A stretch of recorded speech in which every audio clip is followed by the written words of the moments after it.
Wall slides, also called wall angels, are one of the best moves for switching the postural muscles in your upper back on. Here's how to do them right. They fire up your lower traps and serratus anterior, the muscles that pull your shoulder blades down and back. When those switch off from slouching, your upper shoulders take over and your posture collapses. Step 1. Stand with your head, upper back, and hips against a wall. Bring your arms into a goalpost position, elbows bent to 90 degrees, and the backs of your hands touching the wall. Step 2.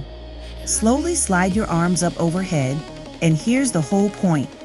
Keep your hands and elbows in contact with the wall the entire way up. Step 3. Control the slide back down. If your hands or elbows peel off the wall, just use a smaller range. That's your honest starting point. 2 mistakes. Don't force the range if your hands come off the wall. A smaller range done right beats a big range done wrong. And don't arch your lower back off the wall to fake it.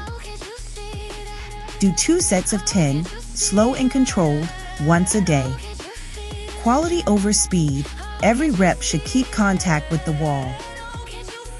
Posture 12 builds a 2-minute set around exactly the muscles you need and counts every rep. Free. Links below.